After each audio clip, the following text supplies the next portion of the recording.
Everybody, my name's Rob from a company called PAW Design. I'm based here in the Signal Building. I've got an office upstairs, and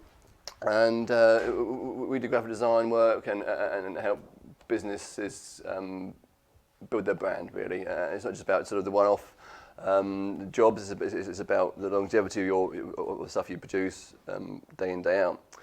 So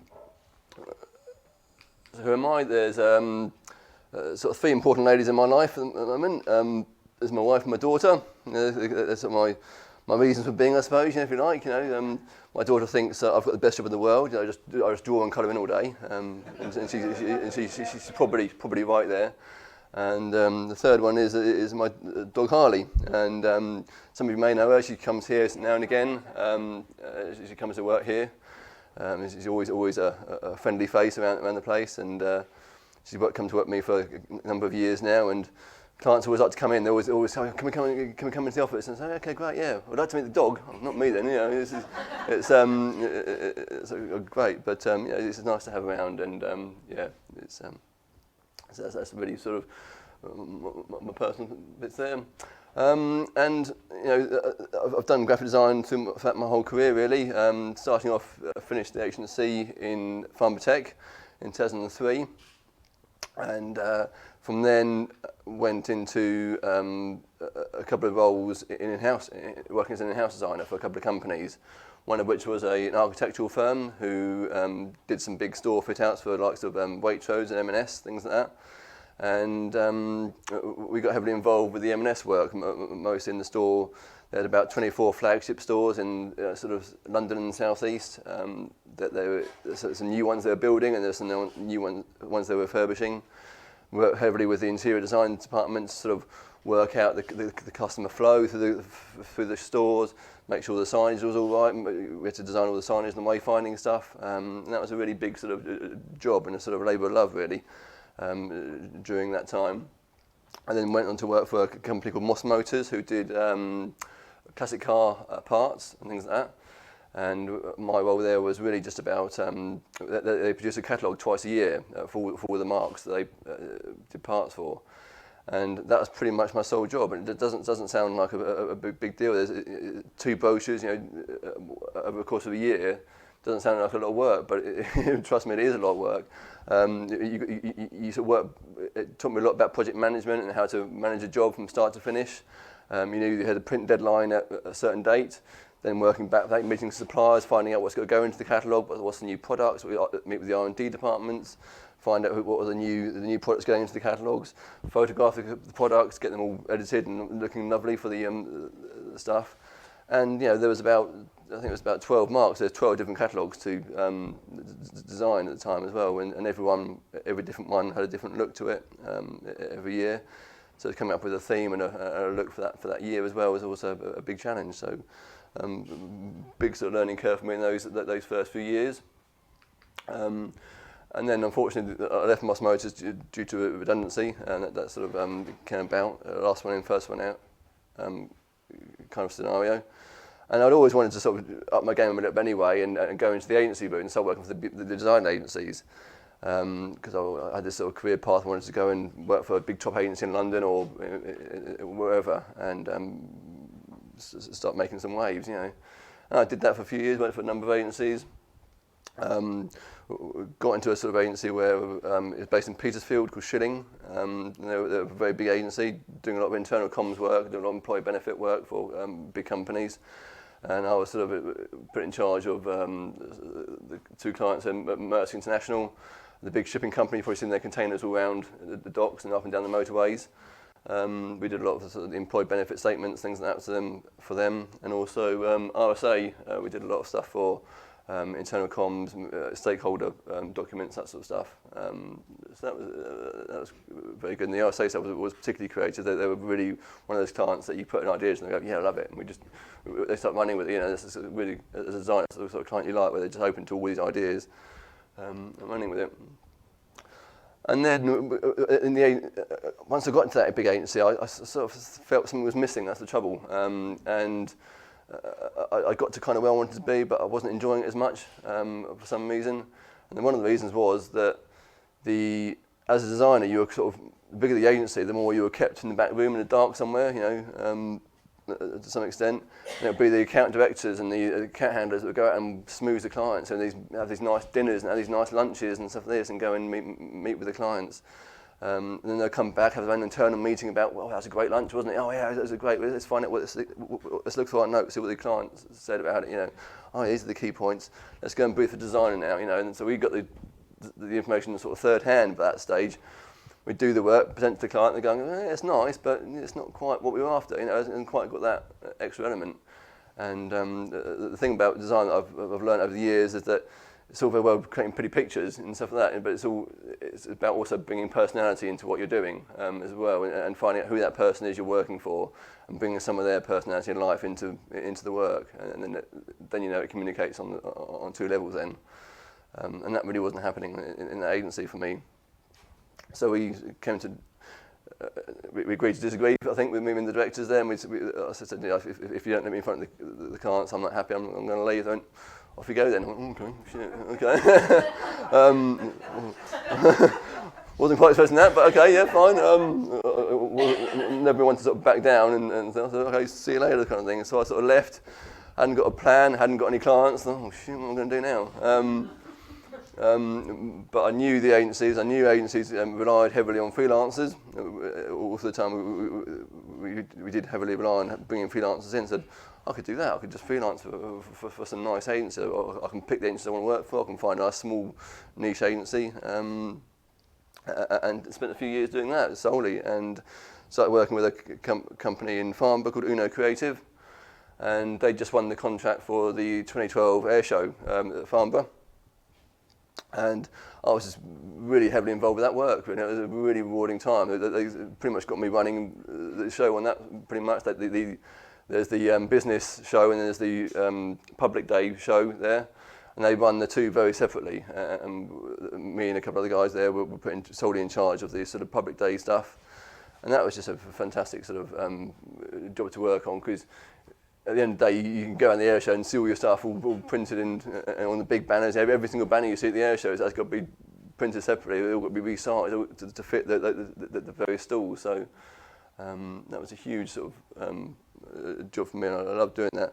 And during this time, I was sort of picking up my own clients. Word was getting out that I was on the scene, and friends and family were sort of recommending me to people.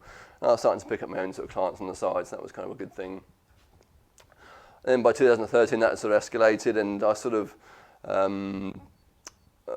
started having enough clients. I thought, I can make a go at this. I've got some clients now on board. I've kind of got a plan. I've kind of doing this. I don't necessarily need to go and work for somebody else and give them all the money. I can have it myself. And since then, been doing that. Started working from home, been in a couple of studios, now working here. And I just love what I do. I love working with people like yourselves, just small business owners. I can really make a difference to what you do. I can see you grow and watch you grow, and help create a brand that will take business forward. So that's a bit about me. So what is this old branding malarkey then?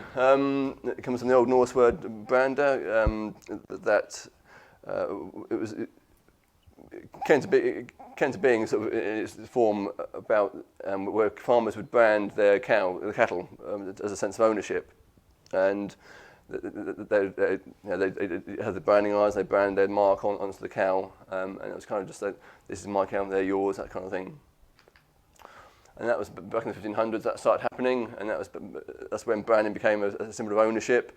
These are mine, they're yours. Get your hands off, sort of thing. And then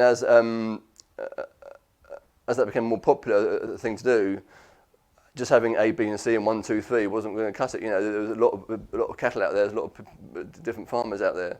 So these branding irons got very inventive. They started getting very graphical and really nice monograms. And there's some great examples of some really intricate branding irons out there from back in that period. Then we saw the sort of rise of mass production and shipping across the world. People were shipping goods now across the world in the 1800s.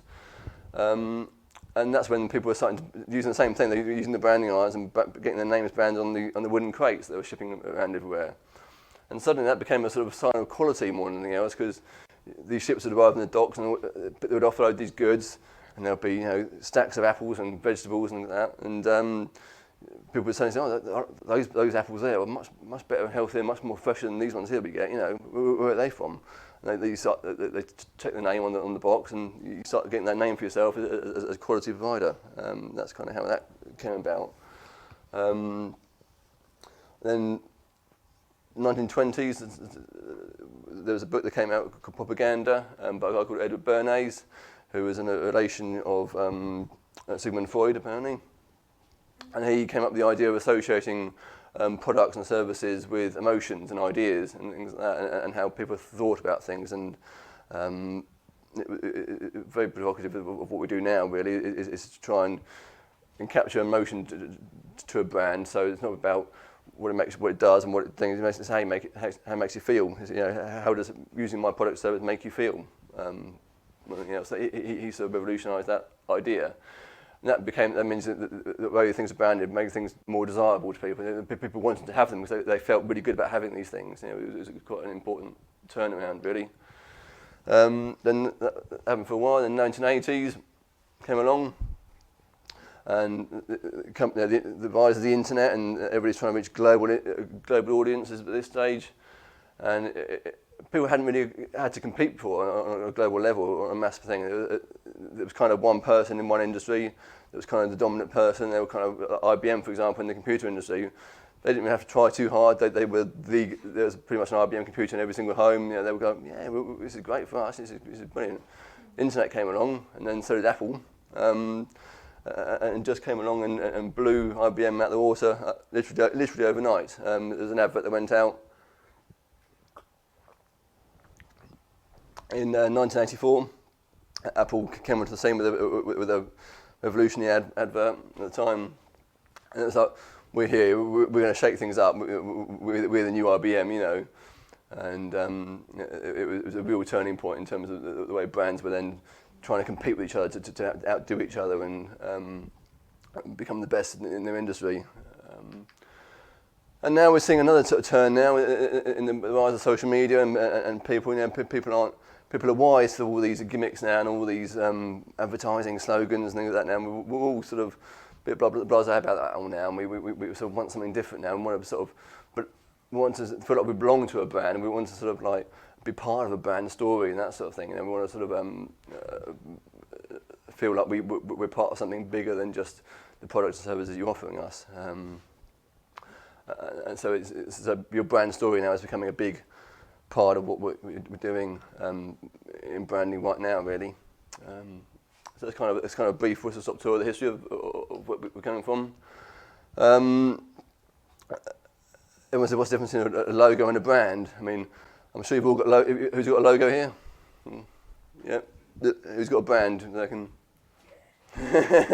She has. See, there's different things there, and it's all about that iceberg effect. What's on the surface is your logo, your identity, and what people see. But the brand is everything that goes with that, everything that means, and what your company is trying to sort of achieve in terms of the bigger picture.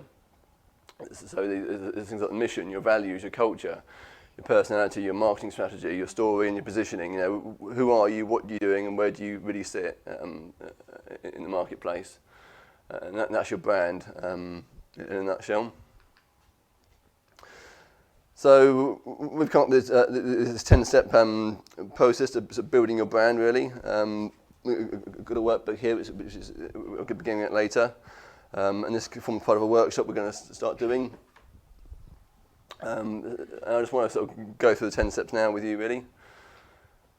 First step is to find out who your target audience is. It's all very well being knowing who you are and what you do. And we all sort of, when we start our businesses, we all sort of want clients. We don't care where they come from. We just want money. We just want to grab clients wherever we can.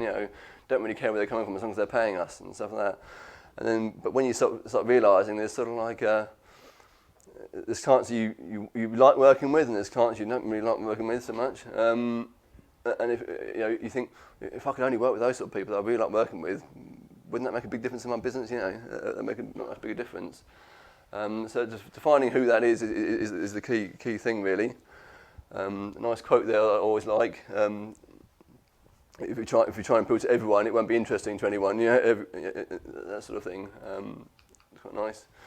So you want to look at things like, why do your customers buy from you? Don't guess. You know, ask them. Ask your clients what they like about you. You might find some interesting insights there. Look through some old testimonials. Look through. There might be a common theme that runs through the testimonials. That you might think, oh, actually, a lot of people are saying that this is about me. I haven't really thought about that. That's probably my. These guys obviously really like me. What do they do? Oh, they do this. Okay. And you can find out a bit about who you might be wanting to target. Which customers purchase the most from you. So if they're purchasing more from you, they clearly like what you're doing and you're really resonating with them. So find out who they are, that kind of thing.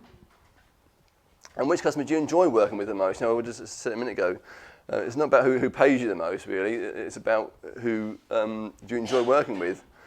And you know, because you've got to enjoy what you do at the end of the day. You've got to enjoy working. You want to get out of bed in the morning and feel good about yourself. So find about that and find the type of clients that you really do want to work with on a day-to-day basis.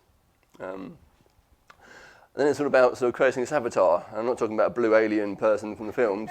It's more about, I know we've done some stuff in the Hub workshop a couple of months ago on creating avatars, and it's about getting a real clear picture in your head. Who is your ideal client? Think of them as a person. Give them a name. Give them get a photograph from the internet and give them a face. And find out everything you can about them. Think about what their gender is. You know, what their beliefs are. What salary they earn. Who do they work? What's their position? What's their ethnic background? That sort of thing. All those things. What papers what media do they read and consume? Get a full list. You can be as long as you like, and the more sort of details you get with it, the more clearer you're going to get in your head about who it is.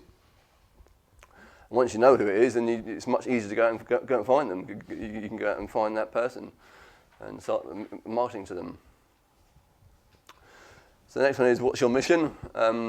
This is where you kind of put yourself in your client's shoes, really. You want a sort of a mission statement that puts you on the map. It says why your reason for being, who are you, why are you doing what you're doing, sort of thing.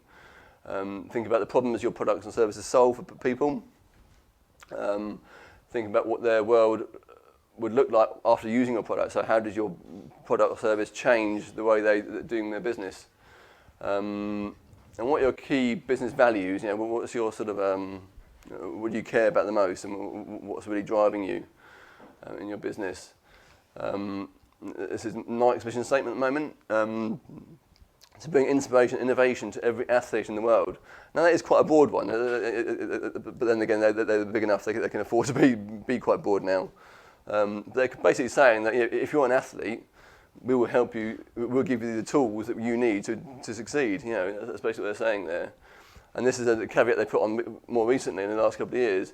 If you have a body, you are an athlete. So now they're going, you know, anybody, you know, if you're even aspiring to be an athlete now, you want to be using our products because we can inspire you to go further, you know, and become an athlete. So they're really on point there with their mission statement. Keep your friends closer and your enemies closer. You know, look at who you're competing with, and look at your sort of your industry at the moment. You probably know there's who's around you in your local area, probably doing very similar things to you. But just find out the things they're doing, and you might be able to find ways in which you can sort of tailor your business so you're different to them. And don't copy them, obviously, but find out what they are. So you compare the quality of services, look at their branding, what colours they're using, what styles they're using. If they've got a consistent message across everything, you know, that's the biggest thing these days, is making sure everything that they do is it consistent, is it on brand. Look at their social platforms, look at the engagements they're getting, look at the comments they're getting, what articles they're writing, you know. Again, you can pick out kind of these little things, these little nuggets out there.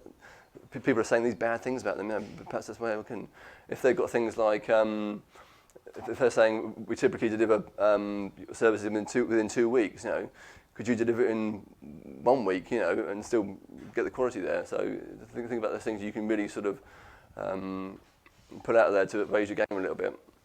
And And also look at the sort of the big players in your industry. Look at the ones that are really killing it. You know, you've probably got some people you can rattle off 2 or 3 big names in your industry that are the leading lights in there, and go and find out what they're doing. You know, always say success leaves clues.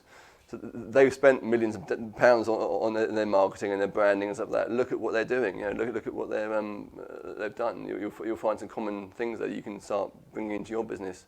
If I can just interject there, quite a lot of the times when I speak to business owners, they talk about what I suggest very much. You know, look at what other people are doing, and they talk about ethics and morals of stealing. Yep. And it's not stealing if you are just using the framework that they have in place, as you say, success leaves clues.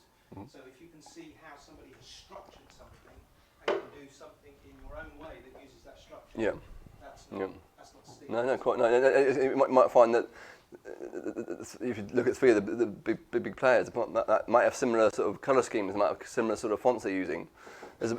Trust me, there's a reason why they're using those colours, you know, and so you want to start using those colours as well. You know, it's not about copying.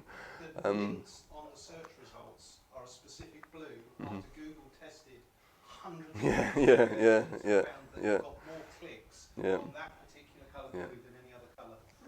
Yeah, and look at buttons on websites are the biggest thing, colour as well. As you know, just try different colour buttons out, you know, and you can really sort of find that will make a big difference to how people engage with your website. So yeah, and you can deep dive as much as you want in that. Really, you can go into as much detail, but you can. What I suggest you do is create a little chart, pick out sort of 5 or 6 qualities, list down 5 or 6 different companies, and just tick them good or bad, what they're doing right, what they're doing wrong. And then you'll see the areas where you can sort of really, if there's a lot of areas with the things that you think they're not really doing very well in that area, I can do much better in that area, you know. And that comes to your USP, your sort of reason there. And as we just said, research, but don't copy. You know, it's just do the research, find the ways that you can tailor it to your own stuff, but don't just blatantly. That's what I want. Boom. So some people come to me and they always go, so how do you want business to look? I said, I want to look at Apple. I want all our stuff to look at Apple, you know. And it's like, do you really, you know? Apple's branding works for them. You know, it's not going to necessarily work for you, you know, in your business and your clients. So just think about that. Step 4 is your unique qualities or your USP.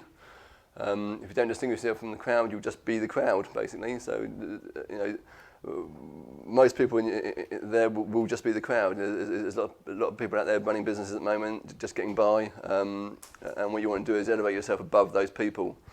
And that's kind of what we're looking at here. So look at things you can sort of elevate yourself and make you different. Is there any guarantees? As I said earlier, is there any guarantees you can put in place? You know, if there's money back guarantee, you know, if things that you don't hit certain results, is there these sort of things you can put in? It all helps sort of build trust. Be specific with stuff, you know. Don't just say we can save you time and money. We've all heard that before, you know. Everyone puts we can save you time and money on this product. But if that is true, then just say how much time it's saving. If somebody says to me, using our service will save you 4 hours of your working week, I'm interested, you know. If they say, well, we'll save you a bit of money, we'll save you a bit of time in your working week, yeah, okay, whatever, you know. Is it half an hour? Is that an hour? What? So be specific. What problems are they having at the moment? You already know who your ideal client is. You probably know what makes them tick, and just think what's keeping them up there. What's their biggest problem, biggest fear in their business? You know, and try and plan that a little bit as well. Niching is a great one. At the moment, it's become more and more popular. People are niching their business into certain areas, just working with specific people. You know, you might want to think about. Is there a particular industry you only want to work with? You know, is there a particular type of client you really want to work with? Whether that's solicitors or, you know, architects, something like that, just to focus on that person. Then you become a name for that. You become a name in that industry. Then you become the go-to guy for all the architects out there. You know, and that can really help. And you don't have to niche your whole business. You can niche your marketing. So you can say that. Okay, for this quarter, we're going to focus on getting a few. We're already working with a couple of architects. Let's go out and try and find some more architects, and let's see if we can really make a go of that. If that doesn't work, then the next quarter try a different industry. Look at where else you're sort of working well with and try and copy that. It can work well. And also, what issues do you care about personally? Is there any charity work you belong to? Is there anything you're doing out in the community? That kind of thing. All that sort of really helps people, buy from them. They sort of have that feel-good factor. If I work with them, they're going to give back to charity. I'm on board with that. I could do. It'd be a good thing for my business to be associated with that. Some examples of the USPs. There's FedEx, when it absolutely positively has to be there overnight. So if you want your package in New York tomorrow, they can guarantee it. They're saying they can guarantee it, and nobody else can. You've got to pay for it, obviously. It ain't going to be cheap, but that's why they're more expensive than anybody else, because they can guarantee that service. And so that's another thing you can start then pricing yourself based on these things you can offer. Tom's shoes. Every time a Tom's product is purchased, we provide a person with new shoes, sight, clean water, or safer birth. That's massive. That means every time you buy a pair of shoes from them, you're helping somebody else somewhere else. There's some real need, and that's really. I know that's worked really well for them in the last couple of years. The business has seen massive growth since that, and it's not about being the best and having these really big sort of statements. It's also about just being you. The Dollar Shave Club, I don't know if anybody knows this company at all. It came on the scene a year or so ago. And there's a great example of a company that knows their target market, that they know their target, that they know that they're talking to the blokes that don't really care about shaving. They just want to shave and get out of the house. And their sort of USP is we're not about 10 blades, they can cut closer to your skin than ever before. They don't care about that. They just want to target men who just want to have a shave in the morning and get out the door, with all the stuff they got. And this video I'm about to show really sort of blew their business up. And the guy that runs the business, he personally says that the success of his business came from this one advert alone, and you'll see why when we play it now.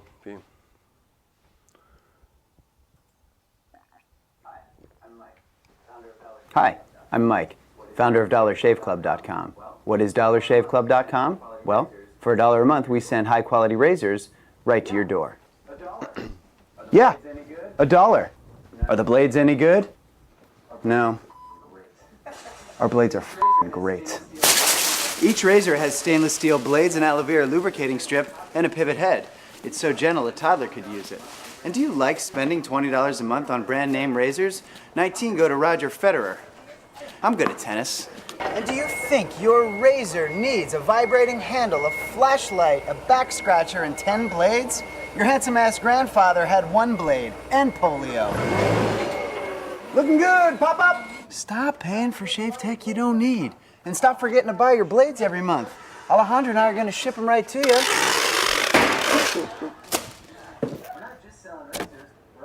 We're not just selling razors, we're also making new jobs. Alejandro, what were you doing last month? Not working. What are you doing now? Working. I'm no Vanderbilt, but this train makes hay. So stop forgetting to buy your blades every month and start deciding where you're going to stack all those dollar bills I'm saving you. We are DollarShaveClub.com, and the party is on. I know karate, I know jiu-jitsu, I drive like a gangster when I'm coming to see you, see you. See you, see you. Cool.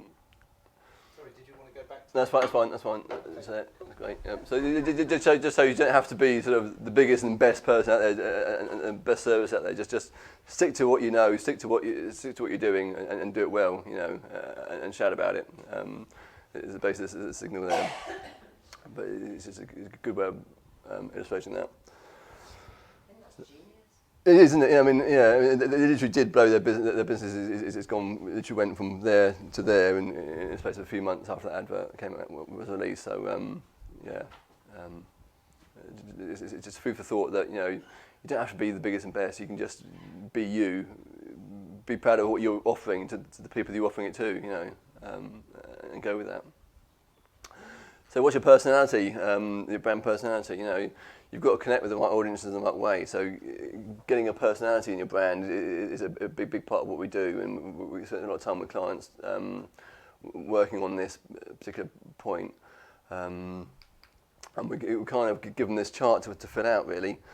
And you start thinking about who you are as a business and how you want to be portrayed, and you start filling in these little dots. And you might find that suddenly you on the left, most of your marks on the left side. If that's the case, you're probably a more contemporary, sort of fast-moving company, a bit more on trend, a bit more technology advanced. You're using new technologies and new things out there, your fingers on the pulse. So you want to show a lot of energy and approachability in your brand. You want to have that energy to the way you communicate. Be fun and quirky, but don't try and be too cool or trendy. Cool doesn't last very long. That's the trouble. What's cool now won't be cool in 6 months' time. So try and avoid that if you can, but just find a way of being fun and quirky without being too cool. Is my advice there. If you're all more or less on the right-hand side in certain respects, you probably rely very much on processes and planning and things like that. You're a very methodical business and that sort of stuff. But very traditional type of business probably. And you will need to clearly communicate these processes to your target audience. So you want to be able to say, this is how we do it, this is what we do, this is how we do it, bum, bum, bum, bum, bum. Share your market knowledge, share your insights, give yourself... make yourself an authority figure in your industry, sort of thing, and that'd be key to getting that right if that is your personality. And not everybody fits in one camp, obviously, and that's okay. You can be a bit of both, and you can start getting some really exciting stuff happening when you start mixing styles like this. If you're a serious company, or even a market that's considered to be a serious company, and you're putting a high-energy, spontaneous spin on it, it can really sort of make you stand out from the crowd a little bit. So don't be worried about if you've got mixed results. Just we'll try and work with you and try and find where that sort of nice niche point is in your business. So number 6, designing a logo. Notice this is number 6, not number 1. A lot of people sort of jump in and say, I need a logo, let's go. I've got a new business, I need a logo. This is where a lot of people sort of fall down. They haven't done the groundwork, they haven't thought about who they're trying to attract. But now you know who you are and who your customers are and where you position yourself. You can start to design your logo and start thinking about how you're going to go about that. And I definitely recommend getting some expert help or advice. I'm not saying just come to me and do that, but whoever you use, just get some expert advice out there. It can be expensive to design a logo depending on who you go to. But it's worth a bit of investment in time and effort, just finding out the basics at least, and getting your knowledge about it more before you delve into going on to Fiverr or 99 Designs or something like that, which I really wouldn't recommend, but there we go. They've got their place, those sort of websites have got their place, but I'll go into a bit of a rant here, but I won't. But the trouble with Fiverr and 99 Designs and these online websites that do your logo for 20 quid is you pay for what you get at the end of the day. All they're going to be doing is getting a stock image that's kind of related to your business. They're going to type in your company name underneath that logo and send it to you saying, there's your logo, kind of thing. The trouble with that is they're probably doing that same thing for 100 other people. So you probably find that your logo is the same as 100 other people out there. And I've seen it countless times before. Has anybody ever used the Google image search? Where you can drag an image into Google. You can do that. I've done that with people that have had their logos done by 99 Designs or Fiverr, and it's come up 3 times. There's 3 different results. Different colours, but it's the same logo. And it's like, there you go. It just shows what's going on out there. So there's different types of logos, obviously, depending on what your business is. It helps communicate what you do. There's the emblems and the seals and the crests, which are very much if your business is a traditional sort of business. If you've got a bit of heritage behind your business, you might want to think about using an emblem or a seal. You've got logo types and word marks. Great if you've got a short company name or catchy name. Not so great if you've got a really long name or more than sort of 2 or 3 words. I wouldn't advise using them for that. They can also be good if you're trying to present your personal brand. So if you're a hairdresser, for example, when you want to be known for your name, use a logo type logo. There's monograms. These are very sort of, it can be initials or acronyms for your business. If you've got a long business name, then you might want to think about using a monogram, to abbreviate it. Have a nice simple logo. If that is the case, you probably want to start off putting on a company name underneath it. Otherwise, people won't really know what it's about, what it stands for, and what it means. So, these ones have been around a long time. We all know what they stand for. But if you're just starting out, you might want to put your name on there. Then probably the most common one is the brand marks. It's where you've got a pictorial reference with your name, and they come in 2 types. There's either an image or there's an abstract image that goes with them. If you're going with a basic image, just be sort of blunt about it and don't try and overthink it.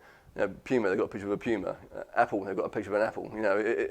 Be sort of literal, really literal with it. Don't need people guessing. If you're going for the more abstract one, you can start getting some really nice sort of emotion into your brand a bit more. The BT orb, you can almost see that rotating and sort of like moving and stuff like that. So you can create quite a nice effect with your logo and brand. And there's mascots and characters. It's not just for the kids. You can having a mascot or character in your logo can be good. It's the best way of getting an emotion there. You see the Colonel smiling away at you. Oh, I'm going to buy some chicken from you. I'm happy to buy some chicken off you. You make me feel good. So there's sort of 5 different types of logos. So depending on what your business does and who you are, try picking one of those and trying a few ideas out with those. Then we look at your brand identity. So you've got the logo, what colours have you used in that, what fonts are being used in that, and how can we carry that through to all your rest of your marketing? How can we carry that through to your leaflets, your business cards, your website, that kind of thing. Colour is probably the biggest thing out there now that can really make or break a brand, and I really mean that. There's a big statement there from Marketing Week from a couple of years ago. You've probably done it yourself. You're walking down a supermarket shelf, and suddenly something catches your eye. Well, that looks good. It's the colour that will entice you in and do that. So if you think about the colour yellow, for example, if you see the colour yellow, how do you sort of generally feel? Good. Happy, good, yeah, cheerful, zesty, yeah. And that's why all those companies there use yellow in their branding for that very reason. They want you to feel happy and warm and fuzzy about using their brands. About orange, any ideas about orange? The future. Young and vibrant, yeah. So we've got sort of friendliness, cheerful, energy, confidence, that sort of thing. Again, those companies are there using it to great effect. That's exactly how we sort of perceive those brands, I think. Red, very exciting, very bold, very sort of fast and speedy. It can be a sign of danger, but I think you can sort of people are aware of that these days, and it's more about sort of having that big, bold, brash look to your brand. Great for sort of the building trade and things like that. If your brand's built on solidarity. There's purples. Is imaginative, creative, sort of also wise and sophisticated. It goes back to the Regal times. They're using a lot of purple in the Regal times, and all those companies using it for that very purpose, just to be a bit quirky and a bit thing. What about blue? How do we feel about blue? Corporate, yeah. It's a very safe colour. It invokes sort of trust and dependability. It's no surprise that a lot of banking companies and a lot of IT companies use blue. It's not because it's the cool colour and that. It's just it makes you feel safe when using their products. You feel safe and warm and trustworthy that your information's in safe hands when you're using them.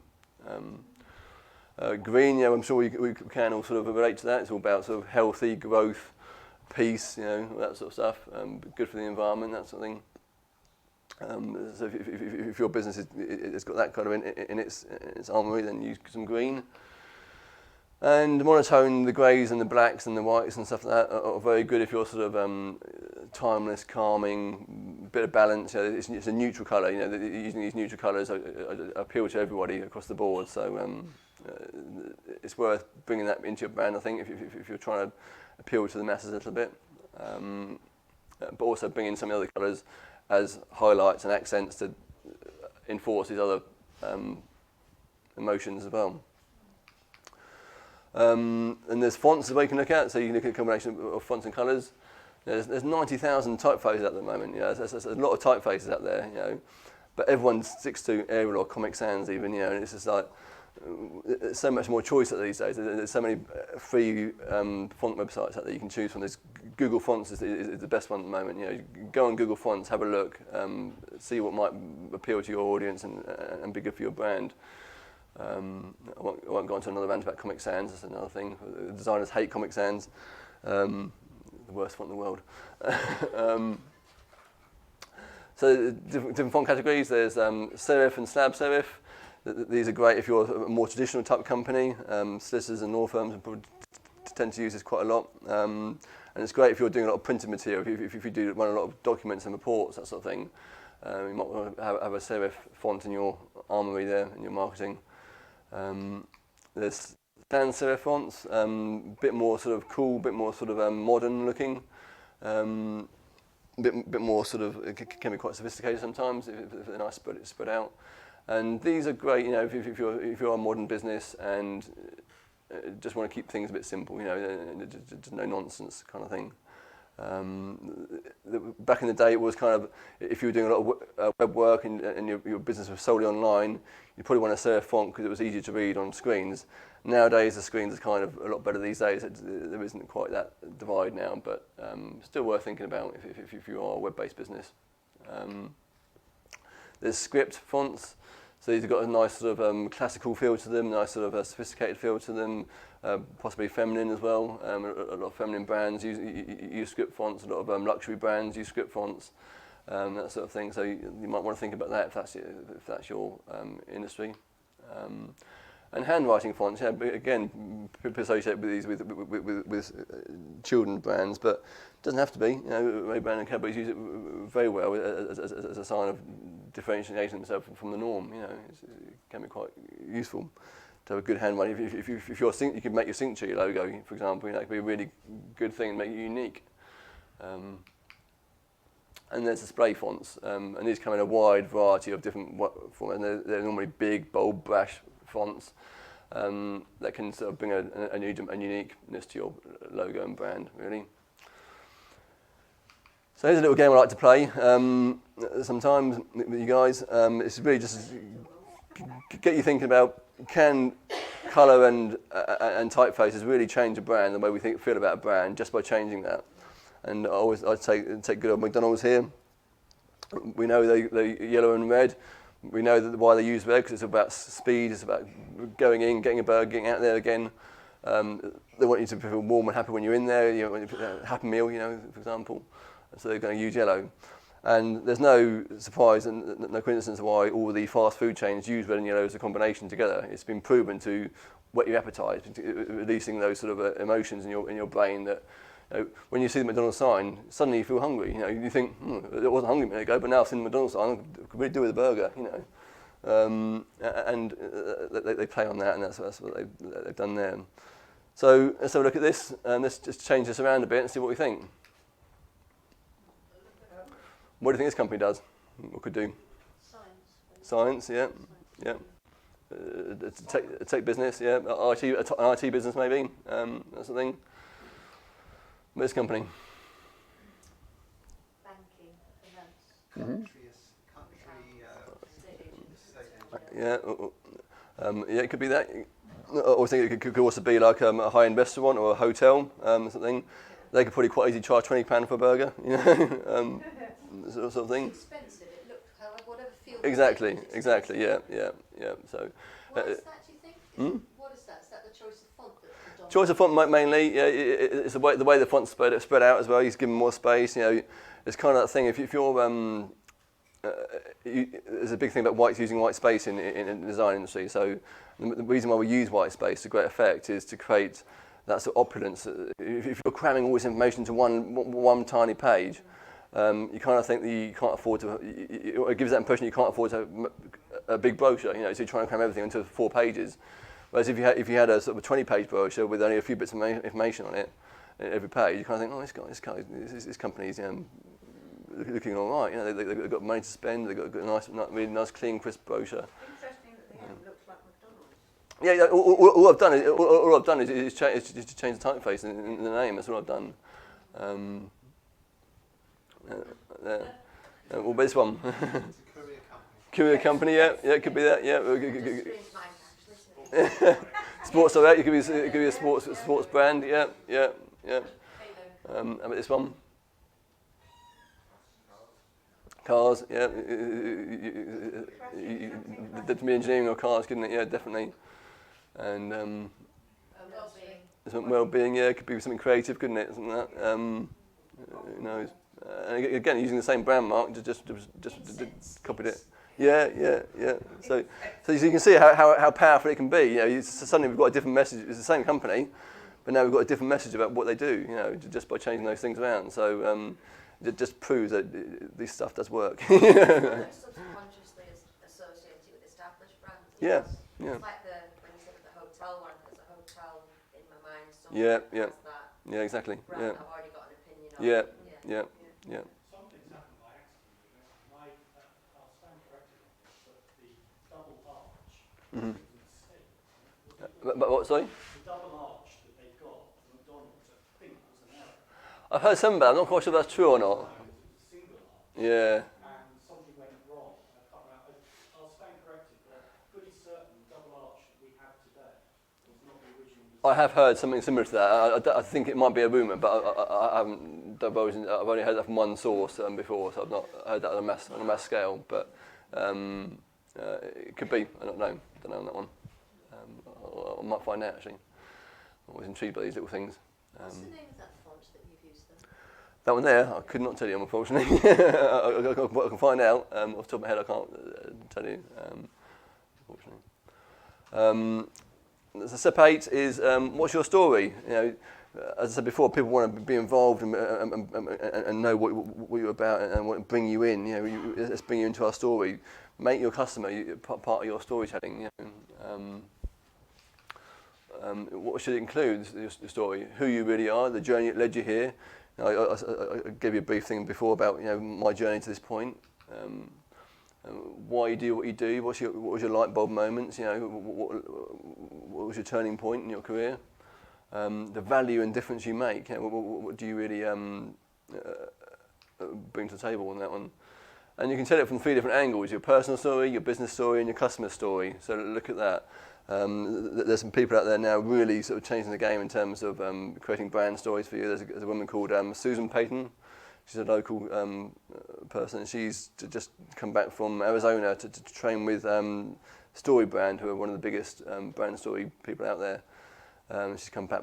I met with her last week, and she's absolutely buzzing about that. Got some really exciting stuff coming there. So I definitely recommend checking her out.